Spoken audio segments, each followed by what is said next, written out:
Hi, I'm Kevin. This year I set myself a challenge to watch a new movie every day and give a rating out of 5. So without further ado, here are the next 6 movies on the list, with spoilers. So the first movie I saw was Saltburn. Let's see if we can put that over there. Maybe switch these. There's that. Alright, so Saltburn is a new movie that just came out this year on Amazon Prime, and is a Prime original movie. It was a thriller, literally and like mentally. It was a really fun, interesting movie. I had no idea where it was going, and by the end, I was very satisfied. The ending scene was absolutely as insane as everything else in the rest of the movie. It starts as a kid who's going to college and he meets friends. They end up taking him to the mansion called Saltburn, the titular mansion, and it follows, like, I guess you could say, college debauchery and just fun times and drinking and passing out, and then it kind of starts to go places from there. I do recommend this movie. I would probably give this one a 4. Based on my review scale. 4 would be I enjoyed it, and I would recommend it to some people. And I say some people because this is not a film for everybody. I would not want to watch this one with my parents in the room, for example. It definitely gets graphic. It's definitely a hard R rating. Um, it's very, yeah, it goes places. So now I'm going to pop this up and we'll talk spoilers on it. So spoilers for Saltburn. He ends up, through his own means and through other, they died of mysterious causes.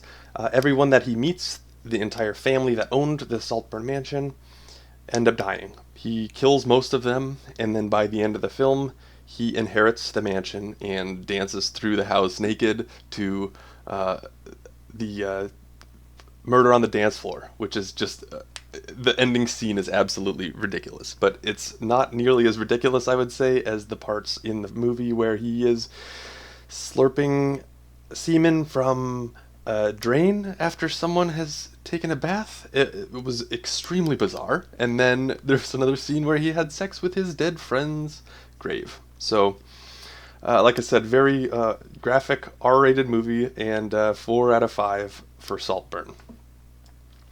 Alright, so now I will move on to the next one. The next movie that I saw was The Invitation. And it was from 2015, so this is the movie The Invitation.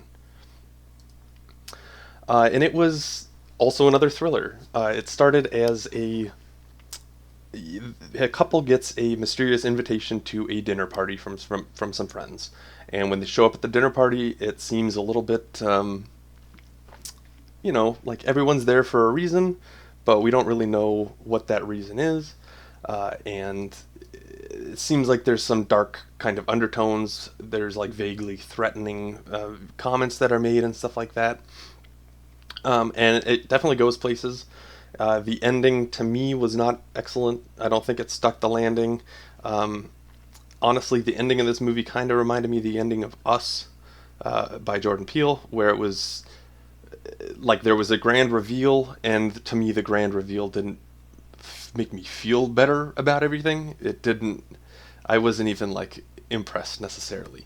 So I would probably give this one.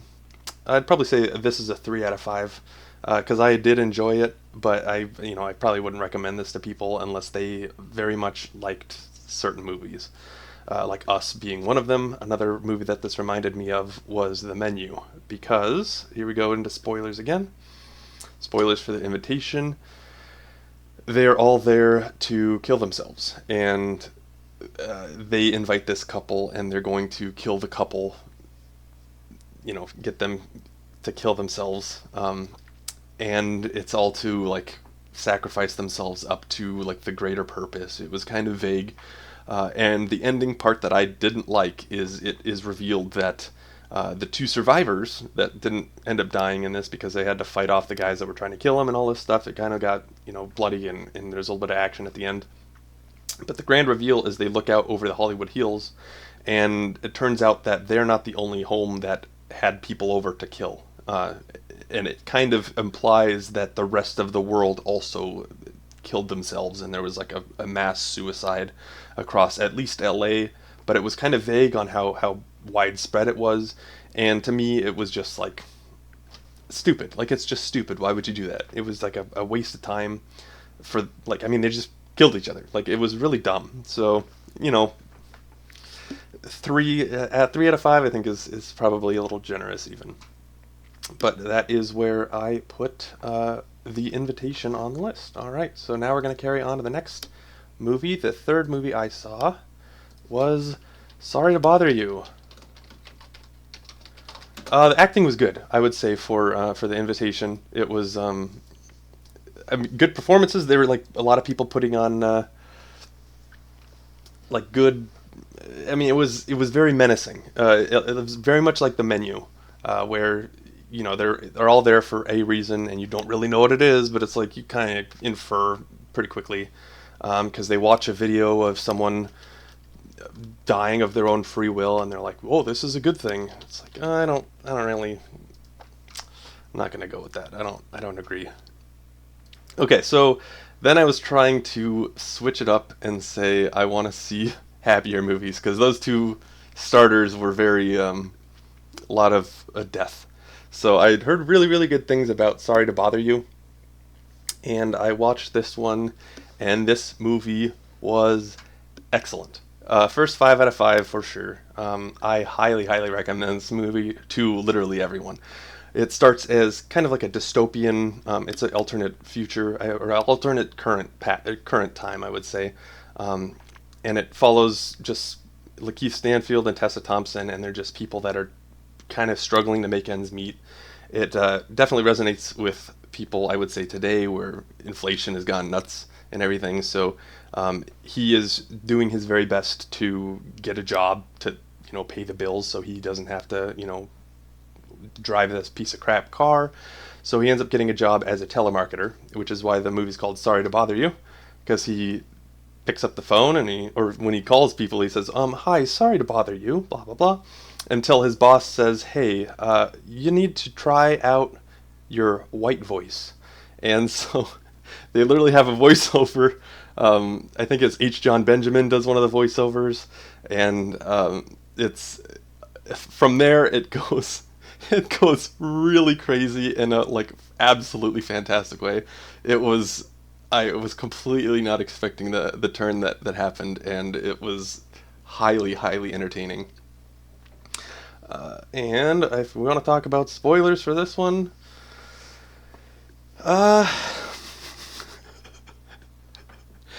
there's a company that hires people, and it's a full-time thing where it kind of like an indentured servitude type thing where you can work for the company and they'll pay for everything, but you have to live on property, and they'll pay for your room and board and your food and everything like that, but you have to work and live there. And it turns out that they're turning a lot of these people into human horse hybrids, so they can have extra strength and dexterity and stamina for doing whatever work they are needed for. So there's horse people. Uh, and he accidentally gets drugged at the end, and like the very ending of the movie, he walks in as a horse person, and it was like I still can't believe it because it was so bizarre, but it was excellent. Highly recommend this to anybody. It was a very fun ride all the way through. 5 out of 5. Okay, so the next movie, I just found this one. I don't even know where I was. I was just perusing through one of these online sites, and it's called The Wall. So it's a foreign film, and it had a really really interesting premise. I'll say the premise is this lady goes to a cabin out in the woods. It's kind of like a picturesque, I'd say like Sweden or something like that. It's forests and trees, and it's absolutely beautiful, wonderful to look at, this movie. And one evening, the couple that she went with, they go into town to go to the bar to have some drinks. and they leave their dog with her, and they don't come back. So the next day she wakes up and they're gone, and she goes to try and find them. She walks into town, and as she's walking into town, she runs into an invisible wall. She physically runs into a wall, and it's, she does the mime thing where she's like, uh-oh, she can't go past this wall that wasn't there before because they drove in the previous day. So she tries to drive out with her car. She can't get past the wall. The car crashes into the wall, and she's basically stuck in this pastoral, picturesque scenery. And as she's kind of coming to terms with the fact that she's stuck, she sees a couple on a house relatively close to her, but they're on the other side of the wall, and they seem to be frozen in time. So they're like pouring water, and he's like filling up a bucket, and the bucket is overflowing. So like the water's still flowing, but these people seem to be frozen in time, and we don't really know if they're dead or alive. And I will say everything I've said right now is the most enjoyable part of the movie. It kind of stays at that. It's I say the message of the movie is kind of coming to terms with your new realities, living, and I guess making the best of bad situations, because there's not a whole lot going on. She doesn't have any other people. It's kind of her and the dog.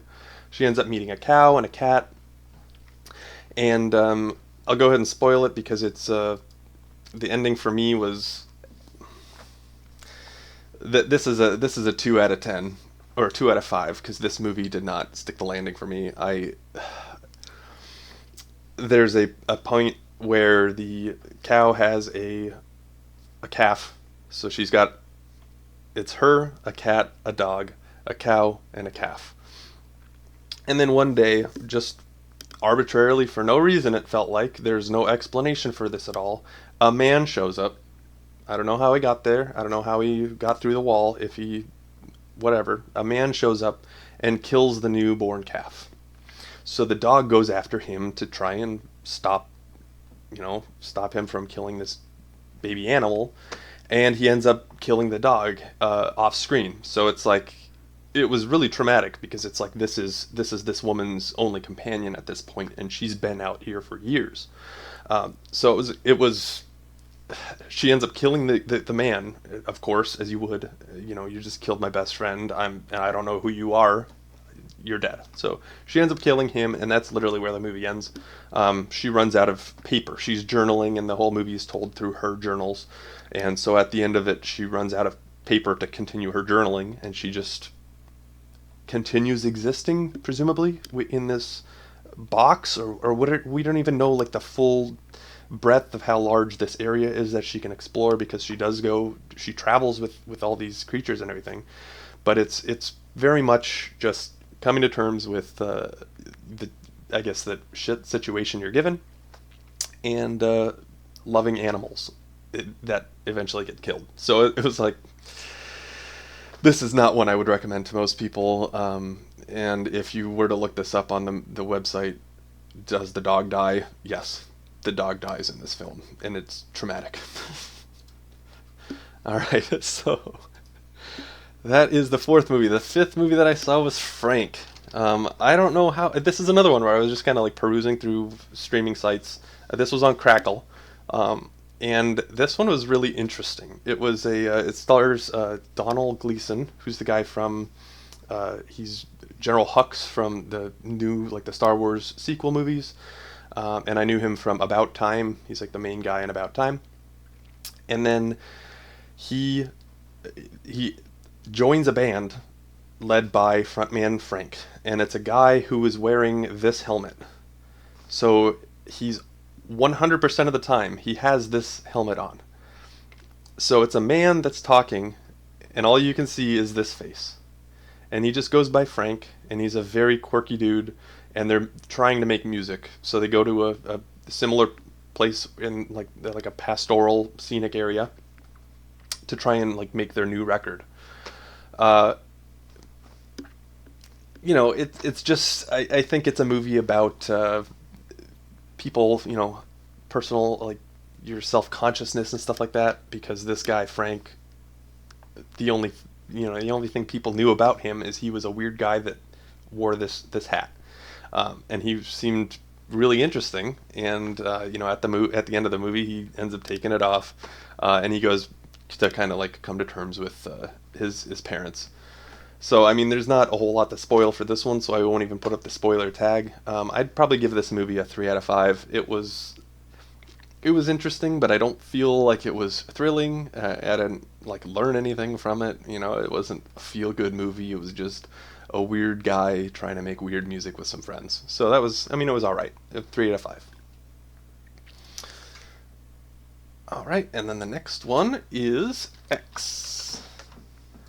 This is a horror movie that I had heard good things about, and it is exactly what you think it might be. So it's in the 1970s or something like that. I want to say it's an older time period, and this lady over here, her Mia Goth is the actress. Her and her friends go to like an Airbnb, essentially. Not really an Airbnb because it didn't exist at the time, but like they go to there's an elderly couple who own a house, and then they have a guest house. So they rent the guest house for a few days, and in the guest house they end up filming a porno. That's the whole idea, is they're going to go and film a porn movie. So it goes places, uh, as a horror movie does, and it was good. I think this is a really, really good horror movie. I don't really watch a ton, but I mean, it had me on the edge of my seat, um, kept me guessing, I guess, until the end, and it was good. I'd probably give this one this is a 4 out of 5 for me. I enjoyed it. It wasn't like super surprising or anything like that. I think one of the most interesting parts is Mia Goth and Ty West, who made the movie.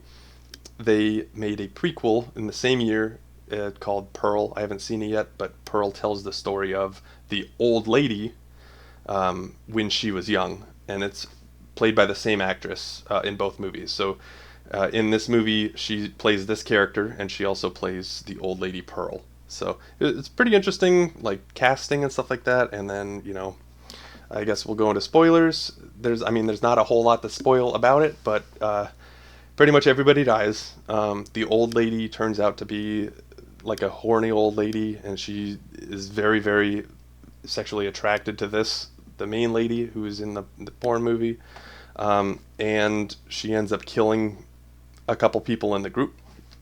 And then to cover that up, the husband helps her kill, and basically everybody but the main character dies. She ends up killing uh, Pearl by driving over her at the end of the movie. So cool, the bad guy got it in the end or something. And it was funny to watch Jenna Ortega in this movie also, because she shows up and she's one of the people she originally is just going to be filming, or she's a girlfriend of the film, like the cameraman for the movie, and then she ends up wanting to be in the movie, and she gets into the movie, and then the way she dies is she gets shot by the old guy with a shotgun. So you know, interesting, funny, good. I like this movie. 4 out of 5. And that's the first 6 movies rated. Thanks for watching. Stay tuned for 360 more KeveRatings. Comment your movie suggestions below, and we'll see if it makes the list.